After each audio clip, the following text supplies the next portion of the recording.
নমস্কার, কেমন আছো সবাই? আমি নমিতা, আমার একটা নতুন ব্লগে সবাইকে স্বাগত। দেখো সকাল সকাল সূর্য মামা উঠে গেছে, যদিও সকাল সকাল এখন ওঠে, যেহেতু গরম ভাবটা এখনও পড়ে গেছে। তো দেখতে বেশ লাগছে না পরিবেশটা। এখান থেকে ব্লগটা শুরু করলাম, আশা করি তোমাদের খুব ভালো লাগবে। আর এখন দেখো সোজা সকালে টিফিনের জন্য তরকারি করে নিচ্ছি। এটাকে ফুলকপি আর আলুটা কিন্তু অল্প তেলে আগে সাঁতলিয়ে নিয়েছি, এটা অফ ক্যামেরা করিয়ে নিলাম। আর এখানে দেখো কড়াইতে গোটা জিরে ফোড়ন দিলাম আর হিং ফোড়ন দিলাম, শুকনো লঙ্কাও দিয়েছি।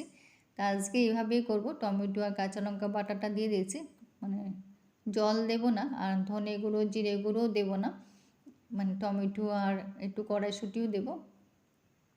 শুধু টমেটো আর নুন হলুদ তো লাগবেই, ওটা দিয়ে ভাজা ভাজা মতন করব, খেতে কিন্তু বেশ লাগে আর কি, মানে রুটি পরোটা দিয়ে বেশি ভালো লাগে। তো এই জন্য সকালবেলা টিফিনের জন্য এই তরকারিটা করে নিচ্ছি। তোমরা অনেক সুন্দর সুন্দর কমেন্ট করো, সবার জন্য অনেক অনেক অন্তর থেকে অনেক অনেক ভালোবাসা। আর সাধারণ ভিউয়ার্সরা যারা পর্দার আড়াল থেকে আমার ভিডিওগুলো দেখছো, তাদের জন্য অনেক অনেক ভালোবাসা। তোমরা সবাই তোমাদের মূল্যবান সময়টা দিয়ে আমার ভিডিওগুলো দেখছো, তোমাদেরকে অনেক অনেক ধন্যবাদ বলবো না, অনেক অনেক ভালোবাসা, অন্তর থেকে বলছি। সবাইকে অনেক অনেক ভালোবাসা, যে তোমাদের অনেক মূল্যবান সময় দিয়ে আমার ভিডিওগুলো দেখছো। আমি ভাবি, আর এখানে আজকে কিন্তু পালং শাক আর ধনেপাতা দিয়ে অনেক দিন পরে পরোটাটা করলাম, তো প্রায় তো শেষের পথে, ওই জন্য আজকে অনেক দিন পর পরোটাটা ভেজে নিচ্ছি। আর এদিকে আমার সবজিটাও হয়ে গেছে, তো টিফিনটাও দেখো গুছিয়ে দিয়ে দিলাম, সবাই টিফিন খাওয়া হয়ে গেছে। একেবারে রান্নায় পর্ব চলে এলাম, যেহেতু বাজার এসছে আর কি, মাছ এনেছে। তো মাছের মাথা দিয়ে একটু লাউটা করে নিয়েছি, অর্ধেকটা করেছিলাম, অর্ধেকটা রেখে দিয়েছি, যেহেতু সকালের যেটা রান্না করেছিলাম সেটাও আছে, আর ওই জন্য অর্ধেকটা করেছি আর কি। যে ওই বললাম না, যেটা মা শাশুড়িমার থেকে শেখায়, যেটুকুন দরকার সেটুকুনি করা উচিত আর কি। তোমার সংসারে যেটুকুন দরকার সেটুকুনি করবে, তোমার যেরকম আয় তেমনই ব্যয় করবে। আর এখানে দেখো মাছটা অফ ক্যামেরা ভেজে নিয়েছি, আর কিছুটা ভাজা বাকি আছে, সেটা আরেকদিকে বসিয়ে দিলাম। এদিকে মাছের মশলাটাও, আলুটা ভেজে মাছের মশলাটাও দিয়ে দিয়েছি, মাছটা এখানে করে নেব।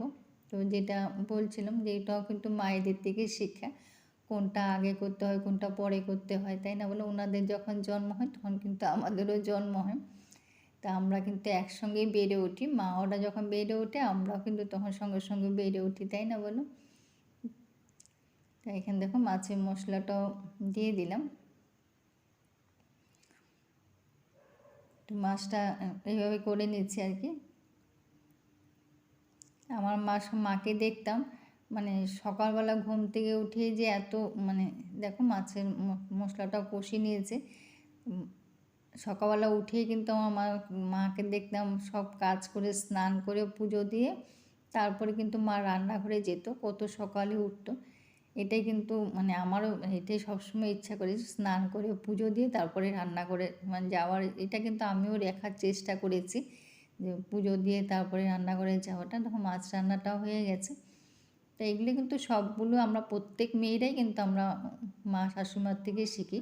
এইটাও কিন্তু আমার মাকে দেখতাম, যদিও আমরা সবাই করি, তা আমরা তো দেখে দেখেই শিখেছি না, নিজের দিকে তো আমাদের আসে না, তাই না? এটা তো সত্যি কথা।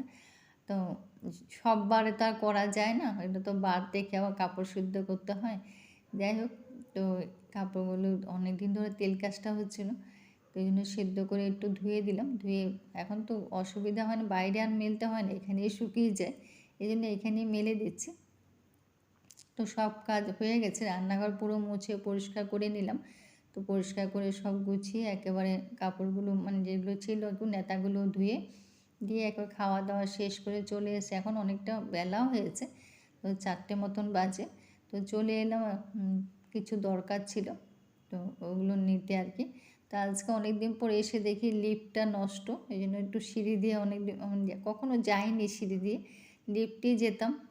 তো দেখলাম আজকে লিফটে সিঁড়ি দিয়ে নামতে বেশ লাগছিল, তাও ওই জন্য তোমাদের সাথে একটু শেয়ার করলাম। সব জিনিসই সব জায়গায় এখন পাওয়া যায়, তো দেখতে কিন্তু বেশ লাগছে।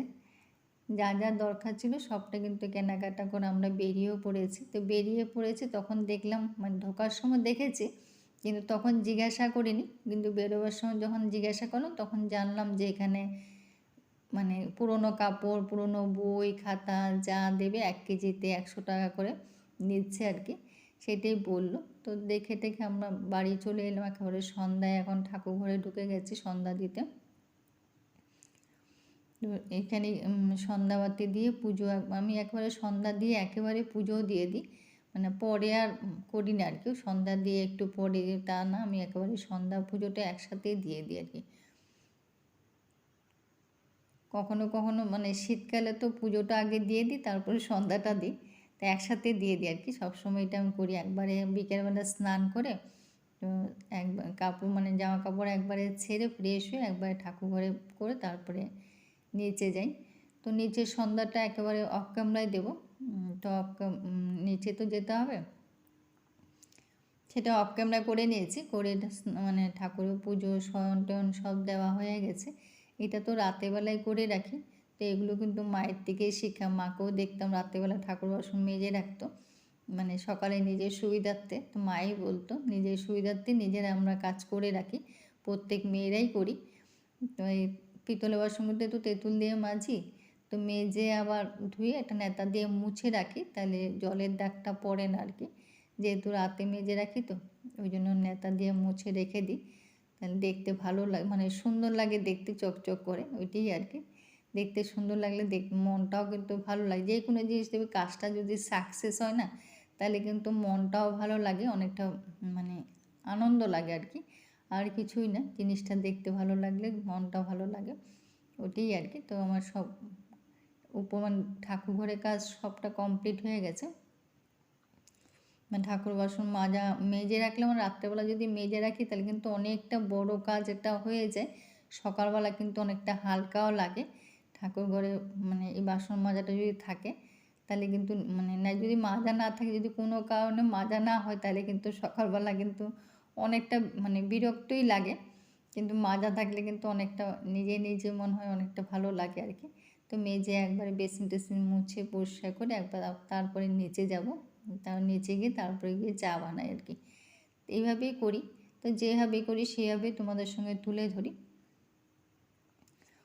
বেসিন দেখো উপরে কাজ সব শেষ করে যে কী কী এনেছি সেটাই তোমাদের সঙ্গে শেয়ার করলাম, যা যা দরকার যেটা যেটা দরকার সেটাই আনলাম, তো যেটাই দরকার পড়ে সেটাই আনি, এটাও কিন্তু আমাদের মায়েদের বা শাশুড়িমার থেকেই শিক্ষা, যখন যেটা দরকার পড়ে সেটাই মানে যেটা দরকার নেই সেটা এনে শুধু শুধু টাকা মানে টাকা আটকিয়ে কোনো লাভ নেই, সেটাই মাদের মুখে শুনতাম, যা দরকার যতটুকুন দরকার মানে ততটুকুনই তুমি করবে, তাতে তোমার সংসারে আয় হবে, মানে আয় বুঝে ব্যয় করো, মানে তার মধ্যেও কিন্তু আনন্দ থাকে, যতটুকুন দরকার ততটুকুনের মধ্যে। এই মুড়িটা কিন্তু এই প্রথম এনেছি, আগে কখনো আনিনি। তো দেখো একেবারে রাতেরবেলা খাওয়ার পর্বে শেষ করে নিয়েছি, তো দেখবো খাওয়া টাওয়া শেষ করে একেবারে রাতেরবেলা বাসন টাসন, যদিও আগেও বলেছি রাতের কাজ রাতে আমি করে রাখি, তাহলে এটাও কিন্তু মানে সবসময় দেখতাম মাকে রাতে বাসন রাতে মেজে রাখতো, তো এটাও মায়েদের শাশুড়ি মায়ের থেকেই কিন্তু শিক্ষা, রাতের বাসন রাতে মেজে রাখা ভালো, শুধু ভাতের সসপ্যানটা মাজি না, বাকিটা কিন্তু সবটাই করে রাখি, করে একবার মুছে পরিষ্কার করে রাখি, দেখতে ভালো লাগে।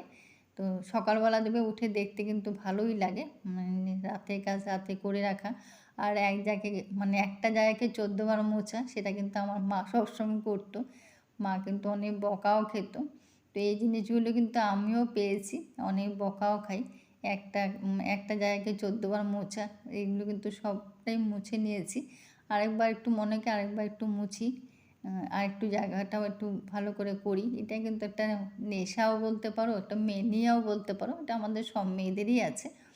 তো রাতে আমি যখনই মানে সিলিন্ডারের কাজ হয়ে যায় তখনই কিন্তু সিলিন্ডারটা মানে সঙ্গে সঙ্গে অফ করে দিই, তো এটা একটা অভ্যেসও বলতে পারো, অভ্যেস, এটা ভালো অভ্যেস, কিন্তু এটা সবারই করা উচিত। আমার যখনই রান্না পর্ব শেষ হয় তখনই সঙ্গে সঙ্গে কিন্তু দিনের বেলাও আমি করে রাখি, আবার রাতেরবেলাও করি, রাতেরবেলা তো হয়তো মোটামুটি সবাই করেই রাখে। তো আজকে সারাদিনে কি মানে যা যা করলাম সবটাই তোমাদের সাথে শেয়ার করলাম, মানে সকাল থেকে রাত অবধি। তা এখন দেখো একেবারে ফ্রেশ হয়ে তো এখানে ব্লগটাও শেষ করলাম। তো কেমন লাগলো কমেন্ট করে, সবাই ভালো থেকো, সুস্থ থেকো। তো যদি কিছু একটা ভালো লেগে থাকে তো লাইক, কমেন্ট, শেয়ার।